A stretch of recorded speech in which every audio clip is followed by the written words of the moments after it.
Hey everyone, my name is Clover, and for this one I'll be explaining and demonstrating everything you should know about wrecking ball movement. I guess to start things off, let's look at the grapple. You may already know, but if you grapple onto things such as this wall and you start swinging around, you're able to spark a fireball, which, if you hit an enemy, deals 50 damage and knocks back the player. The things that you can grapple are things that aren't considered ground, so as evident, you can't grapple the ground, but also these flat surfaces like this grass and rock flower bed, yeah, you can't grapple onto them. However, it's a little bit nuanced when you grapple onto this little lip here and swing around and have a great time, but this curb here, which has some sort of vertical part to it, like it's almost like this, you can't grapple onto, and it's just weird. It doesn't make sense, but that's just how it works. But there is one thing you can trust, and that is these stairs. So it follows the right logic. You can't grapple onto the flat parts of the stairs, but you can grapple onto these vertical sections, which will allow you to have a low grapple spot, allowing you to get these quick engagements, which are really important to have both these high grapples and also low grapples, so that, I mean, they both have their functions, where the low grapple, great for displacement and disruption, compared to these high grapple spots where you can swing up, great for your slam, but you're more predictable and you're probably going to get stunned and all that sort of stuff, so you need to pop your shields. It's great for landing on top of multiple enemies so that you can farm up ult charge, deal all the damage, force out resources, all the great stuff. And so the difference primarily is the pathing, where the low grapple spot allows you to move on up and move from point A to B, whereas the high grapple, you have to swing up, so you're going to point A, point B, have some air time here, and then finally land and roll away. So that's what you have to keep in mind here. Another thing about fireball is that fireball lasts 1.5 seconds after grapple has been released, or by meeting an opposing force like a wall, or by stopping the fireball yourself by pressing backwards or the opposite direction. Now, to demonstrate the 1.5 second timer and compare it to when you hold grapple, that's what we're gonna do. So if I get my fireball immediately and let go of my grapple, this is the distance I travel. That's not a good example. Give me a second here. If I boom, fireball lasts right around here. I'll mark it with the ash here. Now, if I do the exact same thing, but hold my grapple instead until I cannot hold it any longer, this is how far I travel. Later, Ash. Right around this sticker here. Something like that. That's a huge difference. And if I reset Ash, that's almost like double the distance. That's crazy. I can further exaggerate this if I press my jump. And for this one, I'm just going to let go as soon as I get my fireball. So if I do something like that and jump while I'm in my fireball, just recognize how fast I'm going. Now compare that to if I don't jump, something like this. You see how much slower it was for me to get to this gate? And that's just because Overwatch has great physics, where if you jump while in the air, you're spending time in the air and on the ground. The ground has more friction than the air, and therefore, by jumping while fireball, you're able to conserve energy, conserve momentum, which allows you to go faster. Versus on the ground, there's more friction, so you slow down way more. As for controlling your fireball, you're able to maneuver around with your fireball by just moving your left and right. This is all without your grapple. And if you do it just right, you're able to do a full U-turn. But the key thing here is that you need to have slow controlled movement. You cannot just like jerk, because then you'll stop your fireball. It needs to be a nice smooth curve, and sometimes that can be tricky trying to get into doorways without good timing. So if I like fireball into here, I'm able to get in this doorway, versus what new ball players will do is that they'll like and try and jerk back, but yeah, it stops your fireball. You need to have smooth movement, and that honestly just comes with practice. Now that we know how to go fast, we also need to learn how to stop, because sometimes that could be a detriment to you. As you're rolling by near one of these environmentals, you kind of need to stop yourself, otherwise you're just going to fall right into the drink. So how do you stop yourself immediately? Well, if you grapple and press your primary fire or your roll button, the thing that allows you to transform, That's how you can stop your movement immediately when you go from ball form to then crab form, and that will stop your movement completely. However, it's a little bit misleading because if I go high, I still swing forward just because I'm in the air. I guess just to flesh out my thoughts, already mentioned this, but you could also stop your fireball speed by just grappling and then pressing the opposite key. So if I press backwards in that situation, or if I'm moving left to right like this, I can press my left button and I can stop my fireball. And the last few things that you should know about grapple: for one, grapple only lasts 5 seconds to any attached surface. So if I just hang here, after 5 seconds, I'll eventually just drop. That's just how the mechanic works. It was used to stop the spin to win strategy, for those who are unaware. A strategy where you swing around a certain object that you can swing around while contesting point, and because you're swinging so fast, it's hard for enemies to hit you, and a lot of these have cover too, so that further increases your survivability. And for low ranks, that made it really difficult for them to stop the spin to win strategy. They couldn't get any capture progress nor kill the ball, who has adaptive shields. So yeah, that's the reason why. 2, grapple can go through walls, and this is something that you may not have realized, but I demonstrated in my fireball how to hold your grapple. And this is something that you need to abuse, and will abuse a lot if you continue watching this guide here. And 3, grapple has a tether mechanic. So if I grapple here, I can move left and right just fine, but I cannot move backward whatsoever, even though I can grapple from a further distance. Now, I can just move forward, can't move back, move forward, still can't move back, up until a certain point where I have 6 meters to work with, which is still enough distance for you to spark another fireball. All right, now we're on to the advanced grapple movements, and pretty much from here on out, we're going to abuse the grapple going through walls, as well as holding your grapple. Holding your grapple is so important. And so for one scenario that you might need to do this is if you're trying to contest people on high ground. So if I grapple onto this, get on a high ground with it, hold and grapple, I still have that extra bit of distance that I can roll, get that fireball, slam, few bullets, left hook, finish off a target, and that's Ball's dual potential, and that's why he's so versatile. The other thing that is very important is to slow down your fireball so that you can control yourself and move into certain areas to cut sight lines. So one example is if I grapple here, quick engage, slow down myself so I can fireball right on out of here. It would be a little bit faster, but I was explaining, of course. This is how this movement would ideally look like. And you see how I can just cut sight lines so quick, right? Like I'm out in the open, and just as fast as I got in, I get out using the fireball, the fastest movement in the entire game. So I think this one grapple spot really demonstrates everything I've explained thus far. So if I grapple here, slow down my movement, fireball movement as well, and utilizing the extra range you get from the grapple as well, the 1.5 second duration of fireball, you can get that extra bit of finish. And like, how are enemies supposed to like predict this? At one instance you're here, by the time they react you're over here already, hitting the ash, going for the kill.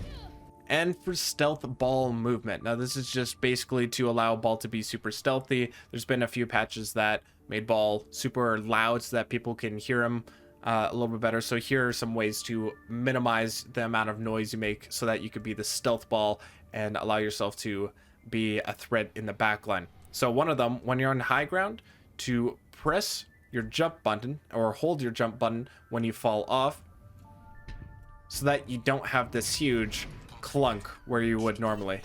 Like, you hear that? People can hear that and react. So if you're trying to set up or trying to be sneaky and there's someone on the low ground that you don't want, you don't want to be noticed, you just fall off and hold jump. What you don't want to do is, when you're on here, is to press jump beforehand. If you press jump while you're on the ground, you'll still get that clunk no matter what. The other thing is just moving slow. If you move slow, you'll make your roll not sound as loud. Obviously, when you're inside tight rooms, you're still going to hear that noise. It really echoes for some reason. Maybe I can kind of demonstrate that. So in a place like this, wooden for some reason is super loud.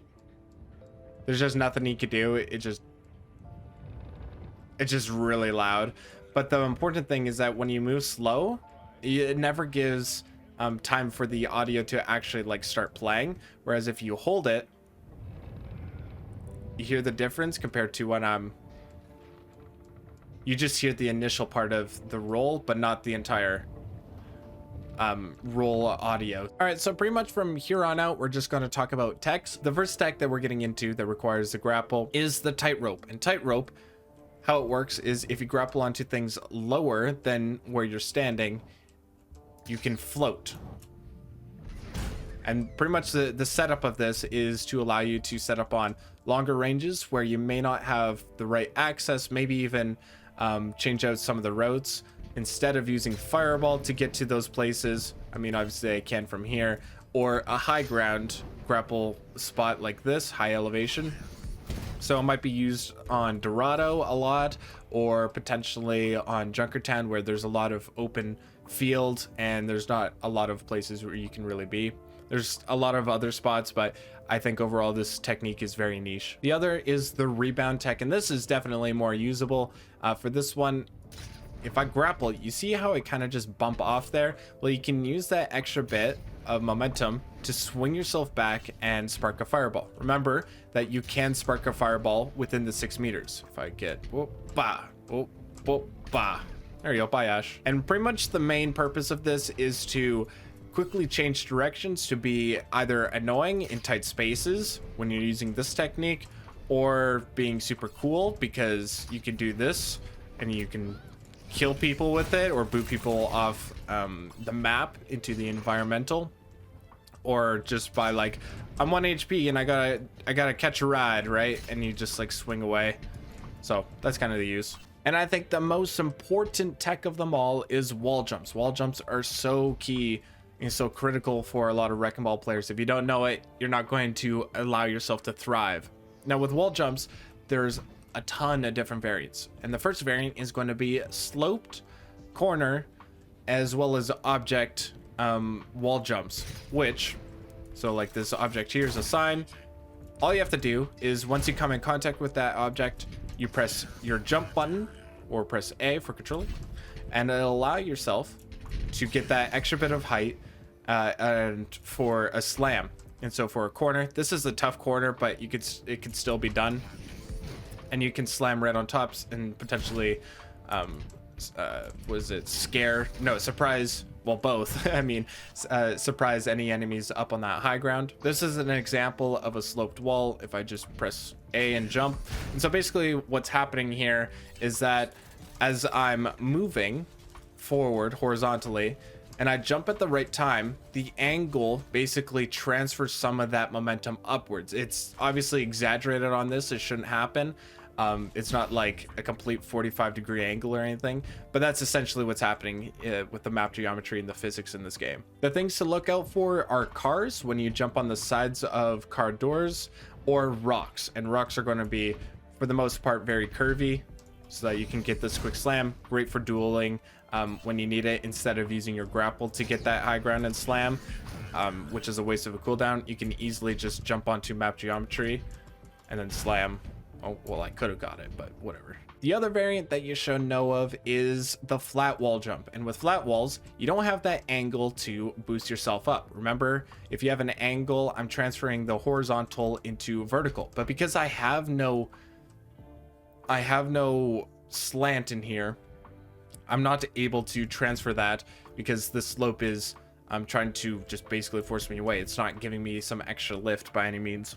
So the difference with this one is as you roll towards the wall, you need to briefly, just before you hit the wall, decelerate by pressing your back key, or if you're looking at this from a curved angle, you go right, then left, right? So this is how it's supposed to be. This is definitely harder than the slopes, but it's definitely just as feasible. If you get really good with this mechanic, you can perform this literally on every part of the map, whether it be sloped or whether it be flat walls, and it opens up the entire map to a wall jump spot. But for me, I'm not as great, so I mostly use these wall jump spots to set up, at least for the flat wall jumps. And you'll see this Dorado clip where I'm able to flank on the left side because I have a flat wall jump that I can get on top of there and allow myself to be behind the enemy team. The other variants, and I'll just go rapid fire mode, you can player wall jump. So what you can do is just casually roll up, treat them like a slanted wall,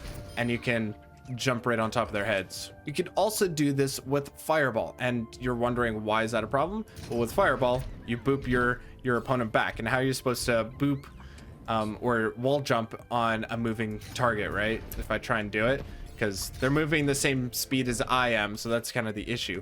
But there are two methods you could do this. One, using your minefield, and I'll slow it down here. You see how the minefield canceled my fireball speed? That's pretty much what happens, and that's what allows me to jump on an enemy's head and stop my fireball from booping them. The other way, let me just clear the minefield here quickly. The other way is by switching into your crab mode, so stopping your momentum altogether. And this one's definitely tougher and less reliable because in a normal game, players are going to be moving around, and so you might not be able to line it up. At least with the minefield one, you'll treat them like a slanted wall, and you're moving so much faster than them that it's kind of an easy way to do this. But yeah, so you could do this like this, jump on their heads, and then quick 180 to slam on top of them. And the last variant is the super bounce. And with super bounce, you're basically transferring all your fireball momentum into greater vertical height than just a typical wall jump. And you're going to be performing this mostly on the slanted walls or objects. You can do this on corners, but it's definitely trickier. And on flat walls and all the other types, it's not going to be doable. But with the slanted wall jumps, it'll give you that extra bit of height. So it'll look something like this. You transfer your momentum upwards. And this is actually useful to kind of like give yourself another route to a certain setup spot rather than grappling onto something high. You can grapple low onto let's try the sign here. You can grapple low onto this sign, for instance. Okay, so while I'm hitting that boat, but if you can imagine me going like 1,000 feet in the air, that's one way you could. Can I actually reach this? Hold on. Oh, I was thinking I could reach that, but that would be cool. But you get my point. Rather than doing this, it's kind of pitiful the more I like look at it. The last tech that you should know is called the high jump, and for more or less it's just utilizing the mechanics of the slam. So if I were to jump on Ash here, and this way I'm not moving any place, the slam has two components. It's got a vertical and a horizontal component, at least for speed. So if I were to just jump, only jump, and then press my slam, my pile driver, you see that I go a little bit higher and also forward. And this is something that you can abuse with high jump. So with high jump, basically what's going to happen is I'm using the vertical height and also the horizontal distance to try and reach certain setup spots. Something like this, so I can reach on high ground. There are some other spots where you do not need to wall jump, like on Hanamura Point B from that one bridge. I can't really draw it out. And you try and slam on top of that high ground, you can contest snipers without using your grapple. And that's pretty much everything for Wrecking Ball movement. So I hope this video enlightened you with each part of Ball's kit and how Ball interacts with the map geometry. If you really like this video and want to see more, make sure to subscribe. It also helps me out. But until then, I'll see you when I see you. Peace out.